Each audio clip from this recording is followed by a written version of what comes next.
Hold on tight for the next hour.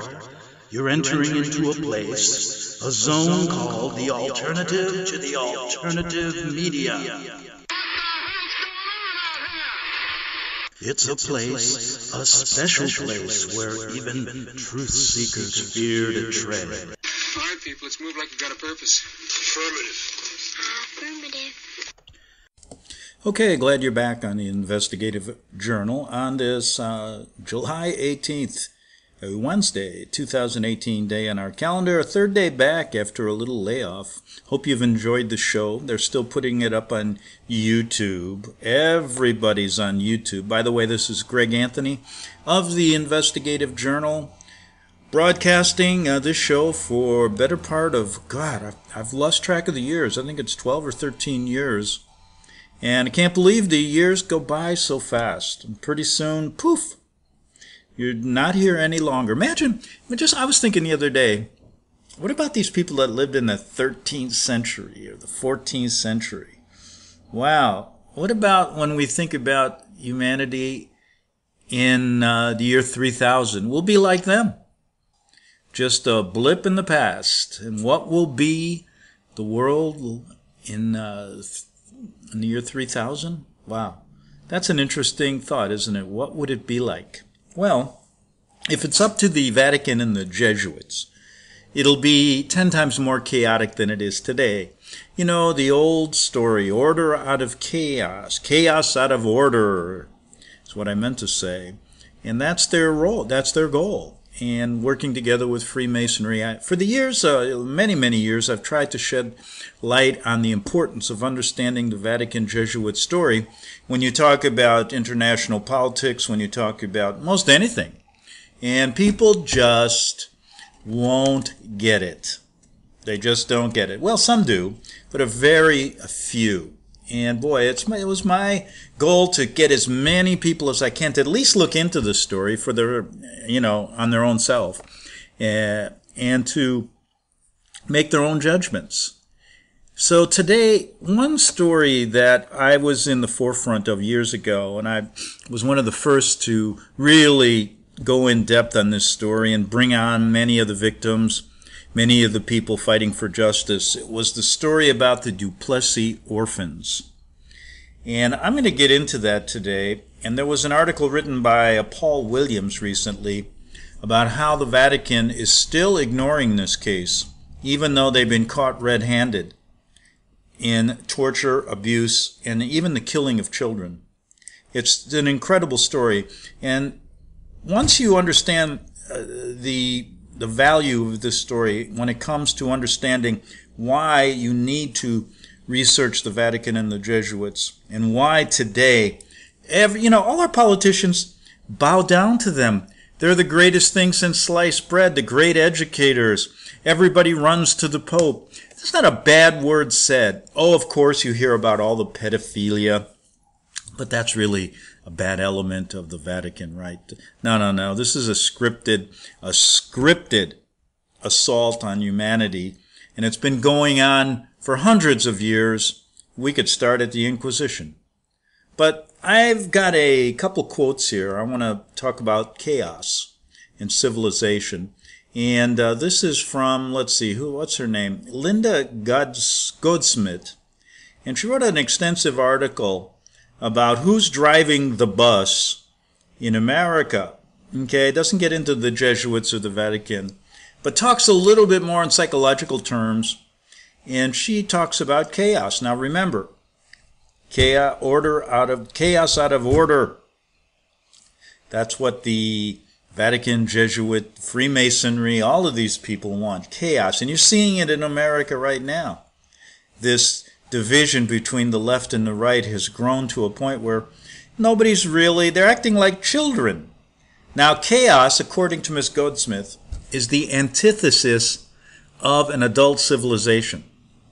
The degree to which we emerge from a state of individual narcissism will determine, really, she says, the level of development which we can relate to our family, society, and humanity.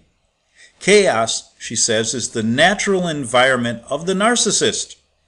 No rules, no regulations, no demands, no responsibilities. Do you see that in the now Democratic Socialist Party in America? It is the world that is appropriate only to the infant. We want everything free. A world of unconditional love and acceptance from everyone. If we are to be civilized, says Miss Goldsmith, we must insist the chaos of childhood remains in childhood. So what she's talking about is the Jesuits in the Vatican threw chaos out of order out of chaos out of order, whatever you want to say. They want to leave you in childhood, leave you dependent upon them to take care of all of your needs while they slit your throat or stab you in the back. And that's really what we're talking about here. Individual freedoms, individual responsibilities. Responsibility not only to take care of your family, to take care of society, to help take care of humanity, but to understand where you came from. I mean, where did you come from? Where are you going? And how are you going to get there? As well as understand what your government is about and expand on it to all governments. Understand what the faith you were brought up in is all about and expand it. If you're a Christian, what's wrong with understanding what a Buddhist thinks? If you're a Buddhist, what's wrong with understanding what an Hindu thinks or an atheist thinks? If you're a Muslim, what's wrong with understanding the whole picture? Come on, nobody wants to talk. They're deeply steeped in their beliefs remaining as a child. Remember when you were a child? You believed in Santa Claus, right? No one was going to break that. People could tell you it's impossible that Santa Claus could ride in a sleigh over the earth, and you, because you're steeped in your childhood beliefs, would not accept anything else until you began to, what? Evolve, to think. And pretty soon Santa Claus was just a childhood myth. But how many people now, in government, thinking of their country and everything, are remaining? Look at these lawmakers arguing. They're like children, and people are like children, and that's exactly what the Vatican and the Jesuits want from you. And she says, Ms. Goldsmith, we must distinguish self from other and establish our own boundaries so that we can respect the boundaries of our family members, society, and humanity. We must give up the regressive demand for unconditional love and acceptance and move forward developmentally to a place where rules are respected as the infrastructure of a civilized life. We must return to the meritocracy as the standard of advancement, not giving everything just because of a color of your skin or because you're a so-called minority. We're all human beings. We really must ask ourselves, said Miss Goldsmith, who's driving the bus, your bus, the country's bus, and be sure that it is our most rational adult self at the wheel. Not bad words from Mrs. Goldsmith, because we talk in generalities a lot of times about who's driving the bus when we talk about running the country or who's behind the scenes with the hidden hand. And it's also important to understand who's driving your bus. How are you thinking? What is your rational mind telling you to do? Are you stuck in childhood? Are you stuck in narcissism? Are you stuck in this chaotic world that the Jesuits in the Vatican are talking about? Those are pretty good questions to ask yourself, but let's get to the story of the Duplessis orphans. Okay, before I go to Paul L. Williams' article, he was the author of Operation Gladio, the unholy alliance between the Vatican, the CIA, and the Mafia. And I remember when I interviewed Tony Gambino of the Gambino crime family, he talked about that unholy alliance between the Vatican, CIA, and the mob, and how he said that all of them, the Vatican and the government, are cashing in on the drug trade, as well as the mob bosses. He said even the Vatican and the government are making more money than the mob bosses on the drug trade, on this supposed stupid, they call it the war on drugs. They should call it basically cashing in on drugs. illegal drugs. Did you ever wonder why they don't legalize them? You know, they make more money when they're illegal. But anyway, some of the great stories, I enjoy watching the history of the cartels coming from Colombia and Mexico and etc. It's a great story, and they leave out a lot of the connections between, well, you see the connections between the government, but it goes much, much deeper. They should do a whole thing on Clinton and how he was involved in Maine, Arkansas in the drug trade. Wow. The 30-year crime spree of the Clintons continues. Yep. So anyway, before I get to Paul Williams' article here, it's a good one. It's called No Mercy for Duplessis Orphans. Vatican ignores Canadian Holocaust, and that's really what it was. And I remember years ago, I was one of the first to really, I caught on to this story from a Canadian journalist. And I said, boy, I got to cover this. And I hope that when people, and I did many, many hours and many, many shows on the Duplessis Orphans, interviewed some of the main characters, some of the victims. One victim, in fact, his job was to take the dead babies and put them in a wheelbarrow and dump them in a hole they called the pigsty. That, of course, was paved over as a parking lot. This was next to an insane asylum and a Vatican orphanage. And when the government workers found some bones, boy, things, you know what hit the fan, but the government insisted they were not human bones, even after testing, DNA testing. And that story's gotten lost. Now, do you ever want to see a story like that on Hannity or on Rush Limbaugh or on CNN? I mean, really covered in depth. And then you know what they would say right after that? Oh, let's go pray with the Pope.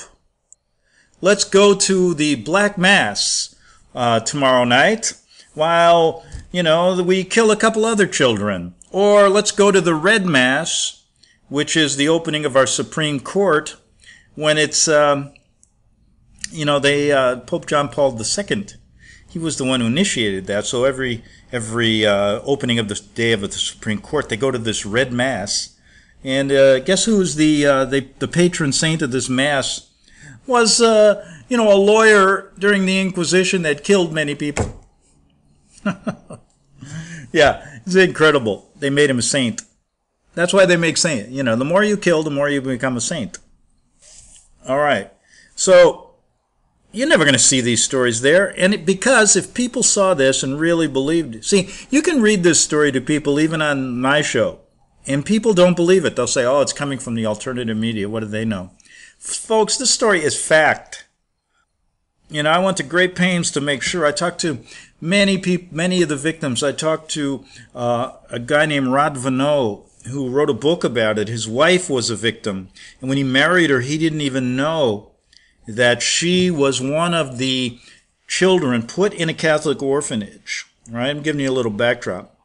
And what they did was they declared these kids insane when they weren't. The sisters, the great holy sisters, of the Vatican, ordered to probably do it,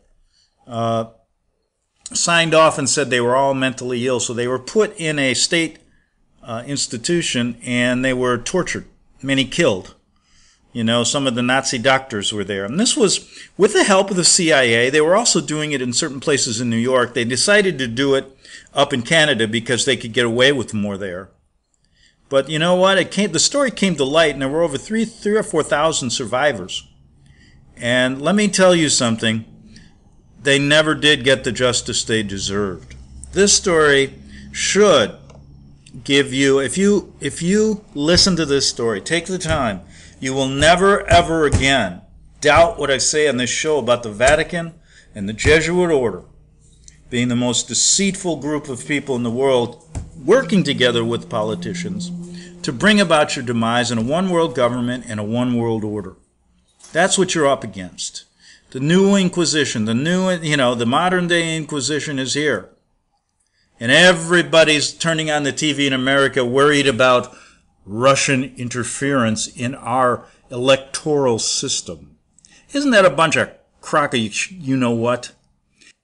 They're worried about Russia getting involved in our democracy, in our republic, When in fact, if you look at it, Hillary Clinton was paying Russian agents to do a dossier that was fake on Trump, and it's all scripted. This is what they're doing to America. And so the right wing goes crazy over this. But Hillary Clinton will never go to jail. Remember what I told you the other day? The reason she'll never go to jail is 50 or 60 or 70,000 other people around her. Washington would come to a halt, would have to go to jail. Because they're all connected, co-conspirators, some way down the line. There wouldn't be anybody left on the bench. There wouldn't be any government officials left. There wouldn't be any CIA left. There wouldn't be any FBI left. So you think they're going to go to jail? And you know, the Jesuits in Vatican are very good at blackmailing people, and the Clintons are right in bed with those great blackmailers. So don't you worry, it's all theater, it's all show. While stories like this, if you take the time to go over it, you will see that you'll understand and ask the one question: how can these politicians bow down to these evil people? And how can they say the Jesuits are the great educators and the Vatican are great educators when they actually kill people?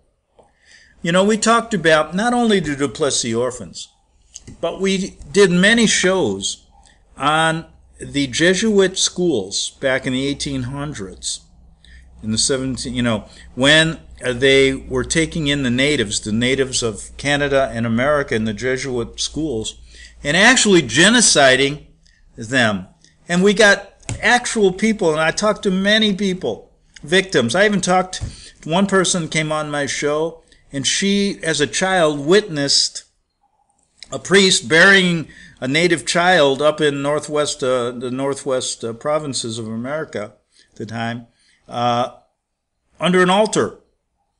And what about check it out. We did stories with Ken Bearchief of the Tamaki law firm up in the Northwest, who got a quiet, huge, the biggest settlement against the Jesuits, millions and millions, what was it, 27 or $200 million on the story of these Jesuit schools, these schools that were genociding Native Americans. Now, how can they still, to this day, sit next to Washington and these people bow down to these people?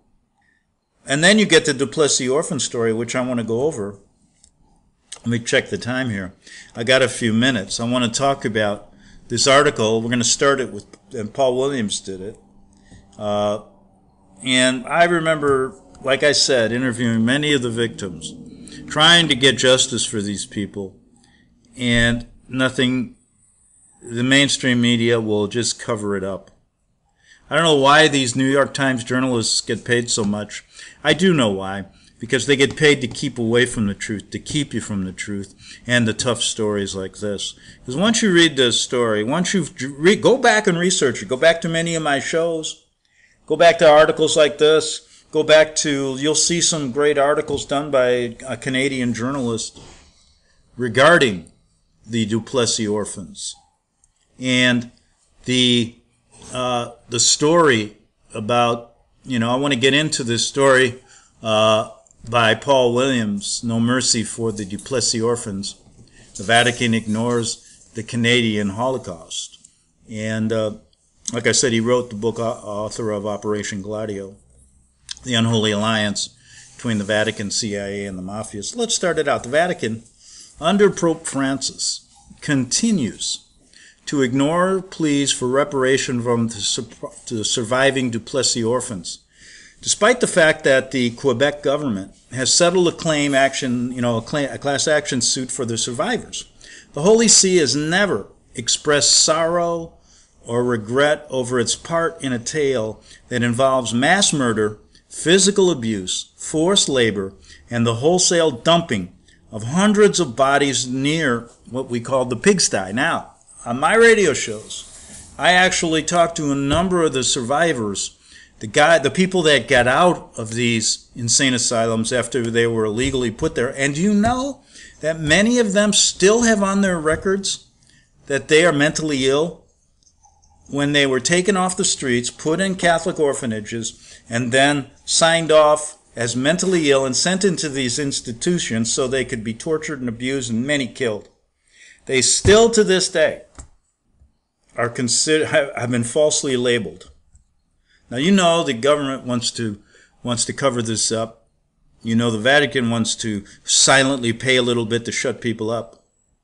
But even worse, according to Mr. Williams, the tale has not gained the attention of the international press like I just mentioned. In post-World War II Montreal, thousands of children who had been placed in Catholic orphanages were suddenly proclaimed as mentally retarded or ill, signed off, and handed over to Catholic insane asylums for the insane. The motive for the reclassification was money. Not only money, but also to, and I'm saying this, also to do studies and to do all of these drug studies by these Nazi doctors that were there. Now, subsidies for the orphans under the government of Prime Minister Maurice Duplessis, that's how they got the name, were $125 per day for orphans and $275 per day for mental patients. Moreover, the Catholic Church could receive substantial financial assistance for building new psychiatric hospitals. Mr. Duplessis was much praised by the press for his commitment to the mental health of the people of Quebec. The only problem was they weren't mentally ill. They were falsely being labeled. To me, that's quite a problem. And they don't talk about what they were really doing in these schools, torturing these kids, trying new drugs on these kids, killing little babies, little kids, 3-4 years old. And remember on my show, I interviewed the guy. He was a survivor, and his job was to put the kids in a wheelbarrow, take them out and dump them like, in what they called the pigsty, in mass graves. Now, forced labor, sexual abuse, and physical torture to these kids. We're going to talk about that in the second half hour, so don't go away. And let me say this again before we go. It's just a travesty of justice. It's really what I'm talking about at the beginning of the show. When you talk about people who are so worried now in America about Russian collusion in our democratic system, and all they can do is hate one person, hate another person, when all of the major stories are being ignored. And so what they've done, what the media and our elite have done, is created children out of all of us. They take us back to wanting us to be dependent. Chaos. Remember, if you live a chaotic life, you're subjected to being nothing more than a child. You strive for unconditional love when unconditional love doesn't exist mostly, only, for maybe your mother. But that's exactly what they're doing to you. When you live in a chaotic system, you are nothing more than a child. You're never graduating into that system where you can actually think. You can actually think and make judgments. And you're not relegated to living an existence based on what they tell you. Dependence. Dependence creates what? When you were a child, like I said in the beginning, your belief system was yours. No, you couldn't be changed. No one was going to tell you or me when we were children that Santa Claus didn't exist. That's the way people are today. No one's, you're not going to ever grow up living under the system that's being pushed on you by the media and pushed on you by your government officials. It's just not it's going to happen. So get out of it. We're going to be back in 3 minutes on the Investigative Journal. So stay tuned. We'll come back more with on the Duplessis Orphans on FirstAmendmentRadio.com.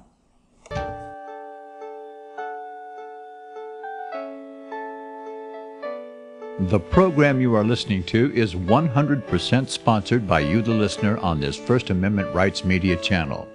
You will notice that there are few commercials on this radio network. There's a good reason for that.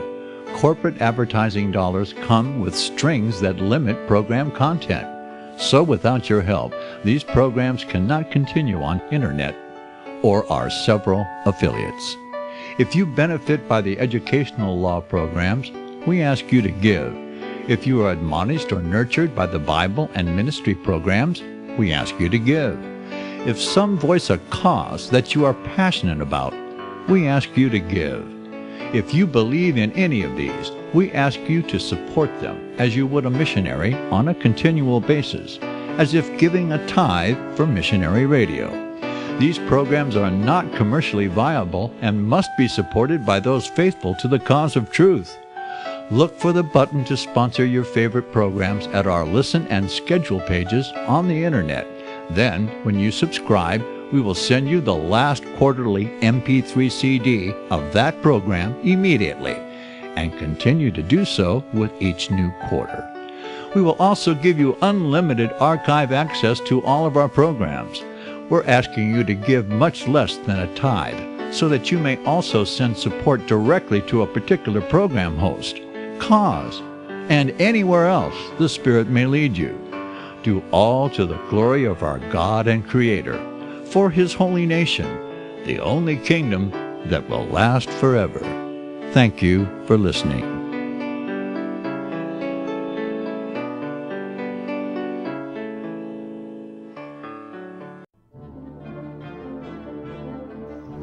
Visit crosstheborder.org, CROSS, crosstheborder.org, to get your print, EPUB, or PDF version of Nicholas Arthur's new book titled When the Third Temple is Built. That's crosstheborder.org. When it comes to prophecy today, much of the evangelical Christian world has their eyes on Israel, waiting and watching to see when the third temple will begin to be built. The plans are drawn. The Jewish people are eager. Most evangelical Christians today believe that the rapture will happen before the third temple is built. Hi, I'm Michael Eugene. I was taught that Daniel's 70th week was in the future. Is that really what the Bible teaches? Have we searched the Scriptures and found this to be true? Why is it so important for a re-established Israel to build a third temple in Jerusalem?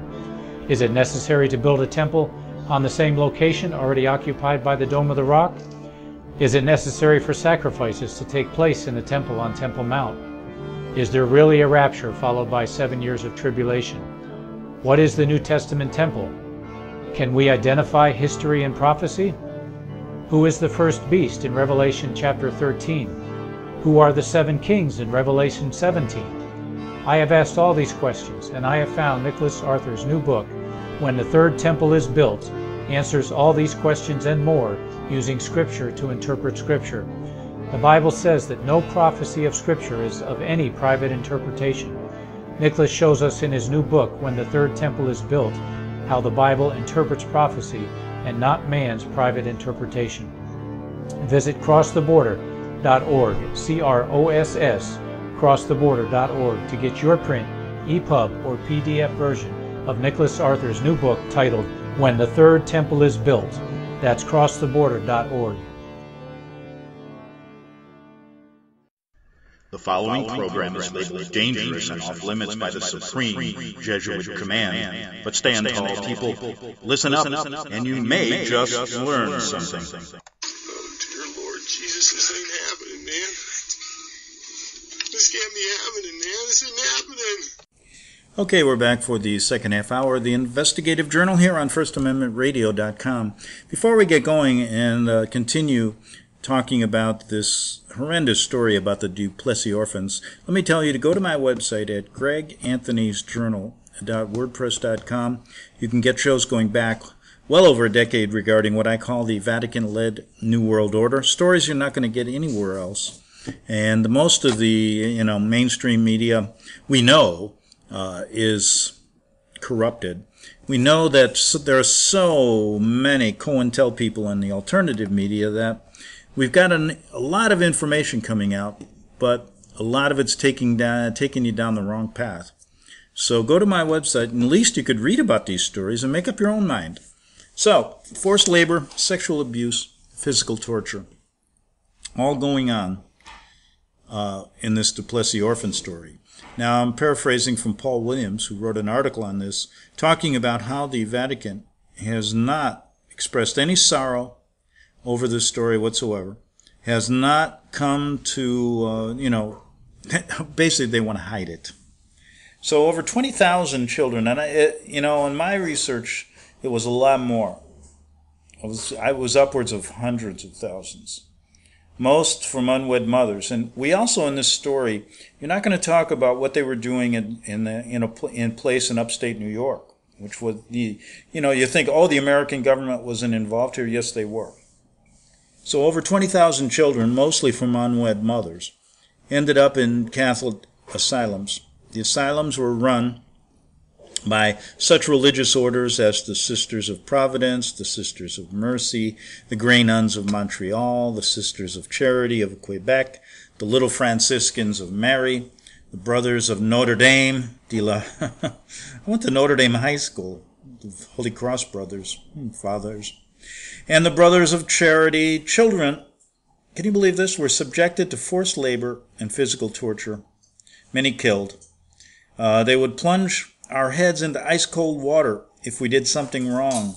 Clarina Duguay, a surviving Duplessis orphan, has said Duguay also testified of being chained to a bed and forced to scrub the floors of the asylum from morning till night. Now, I had interviewed people who were given electroshock therapy, who were given drugs to psychotropic drugs by none other than some of these Nazi doctors that I've documented in the shows that I did. So it wasn't just ice cold water on the head. It was a lot more than that. Many of the kids were killed. Now, Martin Lucaire, another survivor, said that the children received no schooling, but rather were sent to work on nearby farms. The farmers would pay the religious community for the work we did, he said. This was slavery. That's the word for it. At night, Lucaire claimed that he was regularly sexually assaulted by a religious brother from the time he was 11. When he complained to his superior about the abuse, he was beaten with a leather strap. Now, I interviewed people who talked about how their job was to take kids in wheelbarrows and bury them after they were killed during these testings, these psychotropic testings. Now, there was chemical experimentation go on, and this is what Paul Williams said. But the sexual abuse, forced labor, and torture paled in comparison with the drug experimentation by a Dr. Ewan Cameron, had CIA connections. The children served as guinea pigs for chiropromazine. Now, I talked to Rod, that's what Rod Vanneau's wife, who escaped with her sister, to talk about this story. Now, Rod Vanneau was on my show many times. He's since written a book regarding the Duplessis orphans, and he was one of the vanguards in trying to get justice in this case. And they were given chloropromazine. She was given that many times, and she was one of the lucky ones that escaped when she was like 12 years old. And let's not forget about this. These kids were picked up off the street, many from homeless families or from unwed mothers, things like that, and told they would be given a better life, but instead they were labeled as insane. Rod Vanneau's wife, to this day, cannot get her records changed. Okay? Now, chloropromazine, a drug known as a chemical bully club because of its mental and physical consequences.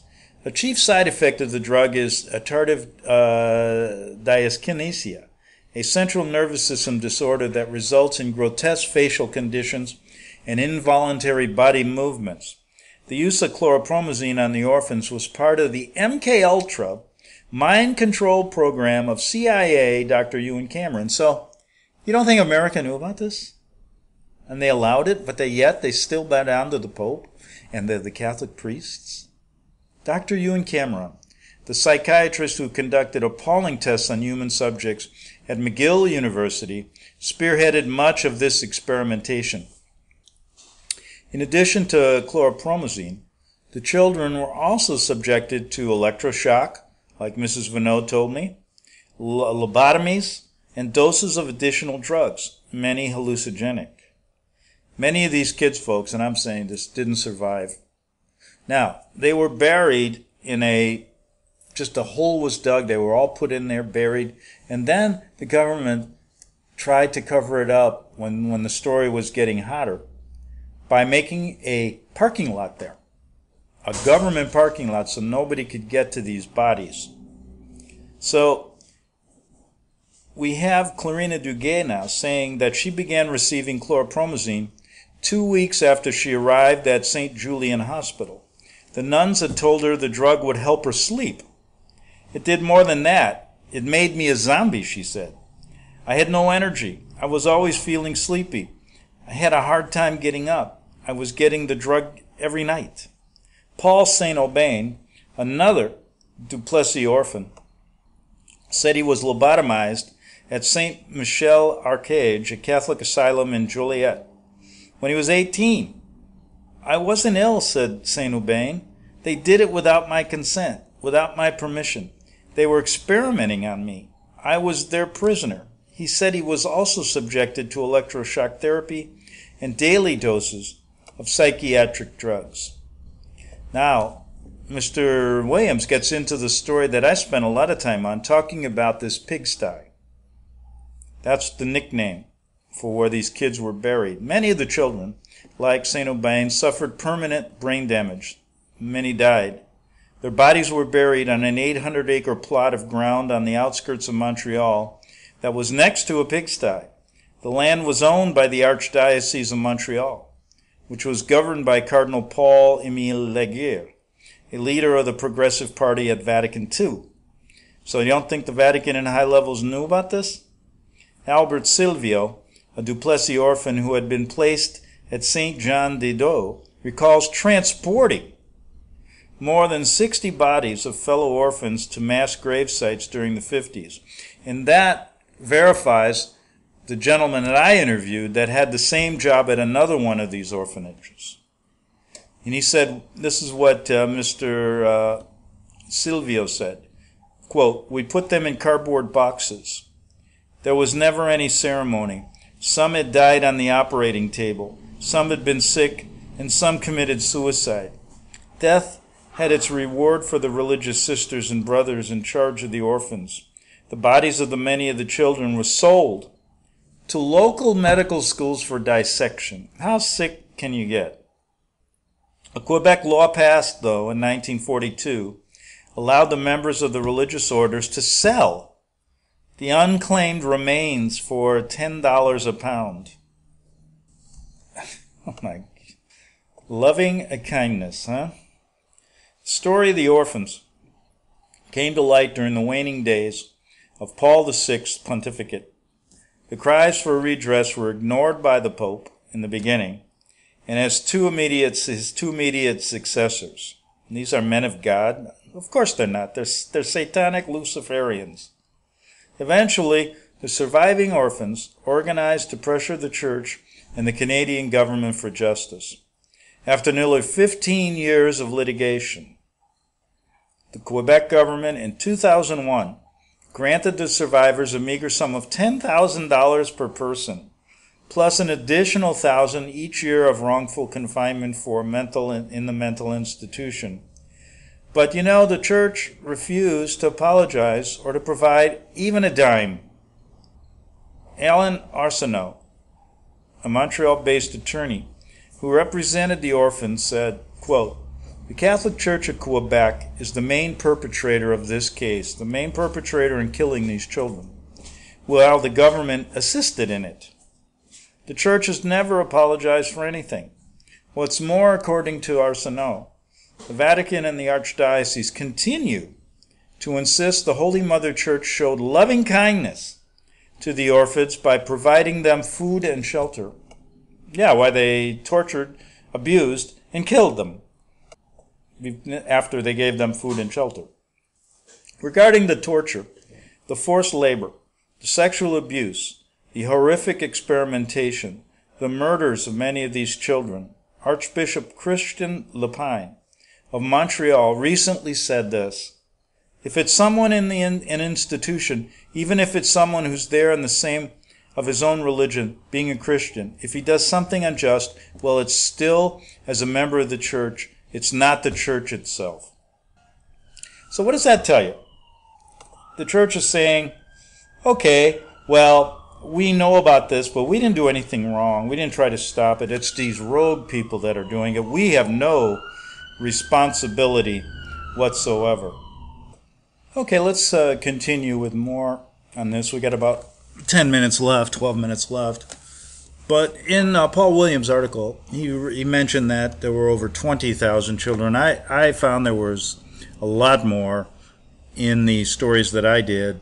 And let's look a little bit deeper and talk about this story. It was between the 40s and the 60s when the Catholic Church dominated life in Canada's Quebec. The provincial government committed horrible crimes, like I'd mentioned, against these orphan children.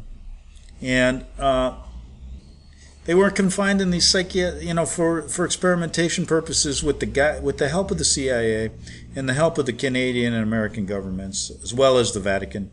The Catholic Church and the provincial government of Quebec, then led by Maurice Duplessis, that's, like I said, where the name came from, is a strict Catholic himself.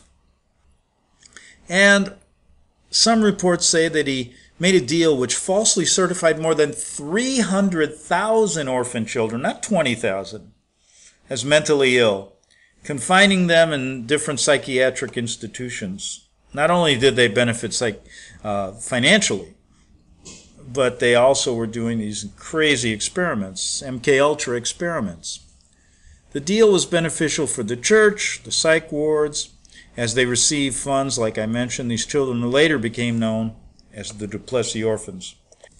Now, thousands of children, folks, I want to set the record straight. It wasn't just 60, like that, one guy said, I took 60 bodies. There were many people that had the assignment of putting these kids in graves.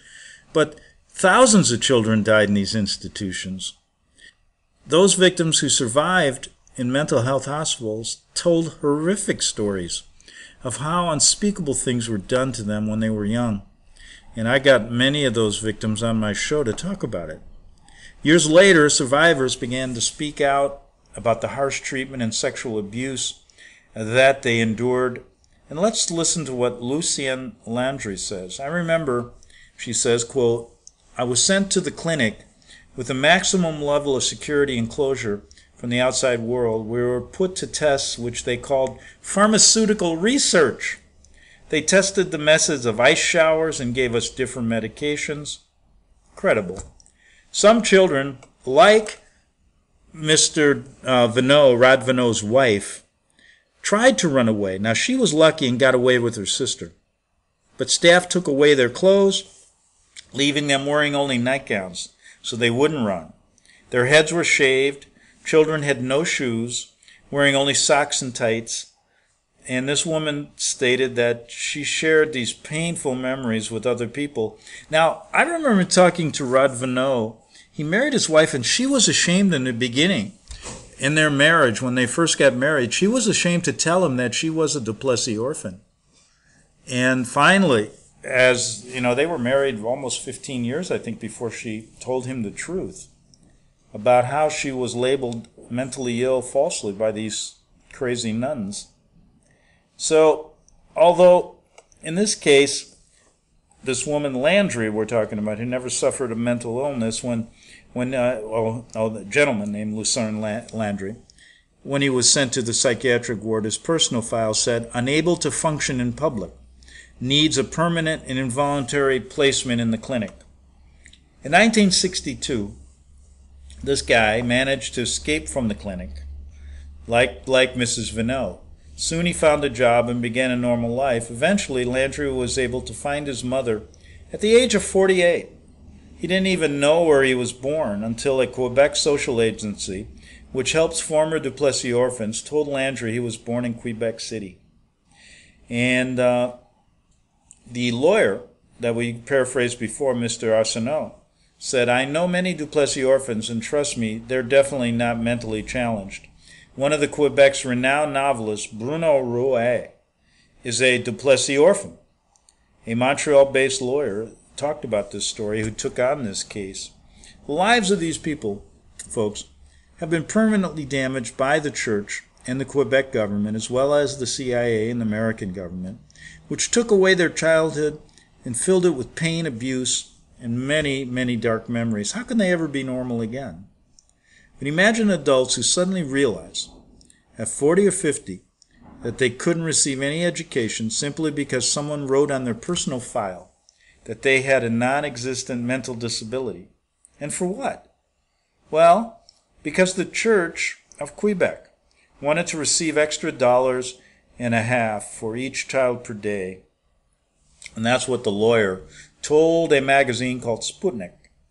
The Catholic Church, like I mentioned, let's emphasize this, they will not apologize to this day. And if you try to bring the story up, everybody tries to forget about it. The role of the Catholic Church was central in the whole ordeal. It was making money off its institutions, allowing Dr. Ewan Cameron, a Nazi doctor, to work with the CIA on MK Ultra and all these psychotropic drugs, killing many of these kids, bringing in healthy children, and then diagnosing them with a slew of non-existent mental illnesses, so the institutions could get away with what? Murder. And the lawyer said this to the Sputnik magazine that I'm reading: the Catholic Church of Quebec is the main perpetrator in this case, while the government and doctors assisted in it. The Church has never fully recognized or apologized. It's even more outrageous. The Church, to this day, says they helped orphans by taking care of them, by providing them with food and shelter. But have they really talked about the thousands of kids they killed and tortured and the hundreds of thousands that they ruined their lives? The Church now refuses to speak with journalists, hoping that people would eventually forget. And that's what happens. That's why I want to bring it up again. I remember doing this story 10 years ago. What happened as time goes by? It's kind of like the way they always operate. Remember 2001? That's 17 years ago? Everybody's almost forgotten. Who talks about 9/11 anymore? And they understand that. That is why they stick to their phony story, hook, line, and sinker from the beginning. They never change it. And pretty soon time goes by because they realize the cover-up is greater than the crime, and they'll never get caught. Because, like I said, they're all involved in it at the high levels. That is another reason why I say, why people ask me, why won't Hillary Clinton go to jail? Well, the reason she won't go to jail is 40 or 50,000 other people are going to go to jail as well. That's why she's not going to jail.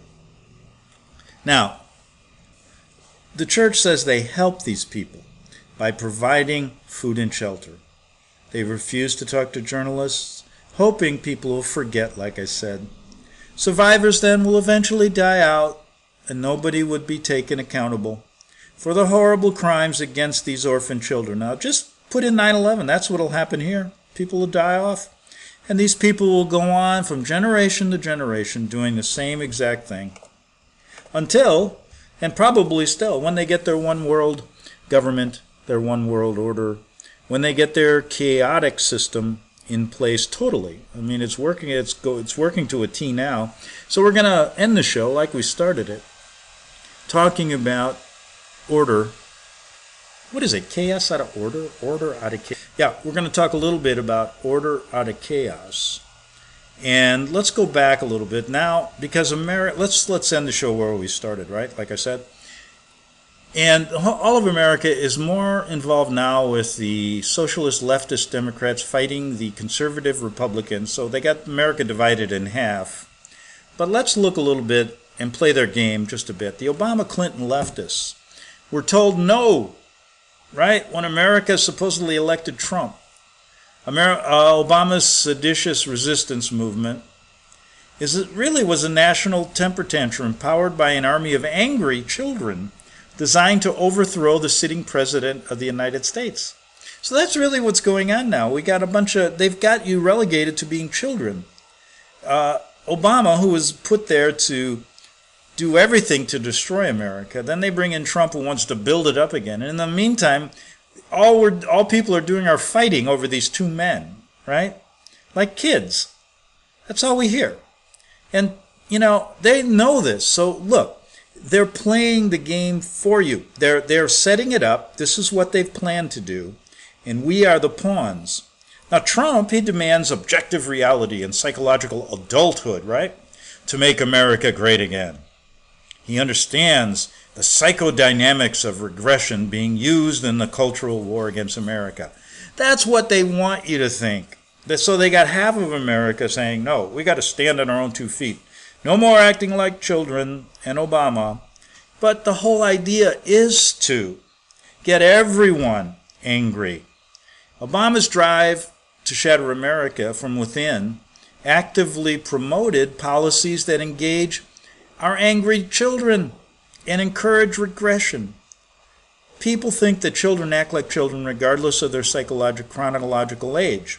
Now, I'm talking about Mrs. Goldsmith here, paraphrasing her again from her original article that we started out with today. But for America to remain, or to be ever the land of the home and the home of the brave, she says, it is necessary for its citizenry to grow up psychologically. It's necessary to embrace rational adulthood and reject what these people are doing, what the Democratic left and the Republican right are doing to you. You have to reject this bait and switch of eternal childhood. That's what they've got people. If you listen to it carefully, that's why every day I listen to the news, I get a laugh about it, because it's like listening to kids.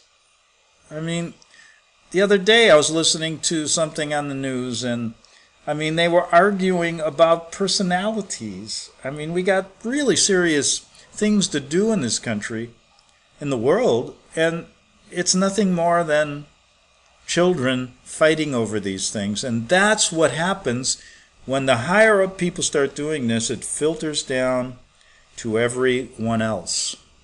Right? So, what's the goal? What is the object of the show today? Oh, come on.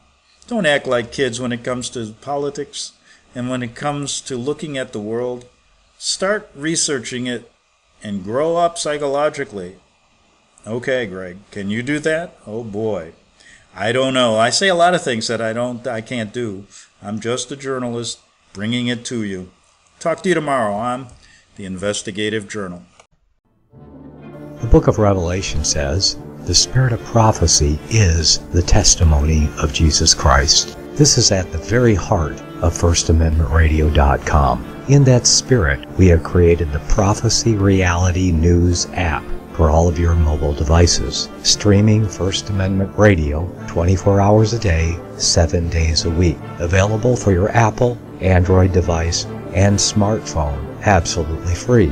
Get the Prophecy Reality News app installed today so you can listen to First Amendment Radio wherever you are. The Prophecy. Since the beginning of time, kings have sought it, nations have fought for it. It has been traded, it has been borrowed, it has been purchased, it has been stolen. There's a reason for it. To secure the blessings of liberty to ourselves and to our posterity. Invest with the security of gold and silver. Call Discount Gold and Silver Trading at 1-800-375-4188 or visit discountgoldandsilvertrading.net. Listen to Financial Survival with your host Melody Cedarstrom right here on FirstAmendmentRadio.com at 4 p.m. Eastern or 1 p.m. Pacific Time. Visit discountgoldandsilvertrading.net or call Discount Gold and Silver Trading at 1-800-375-4188. Toll free 1-800-375-4188.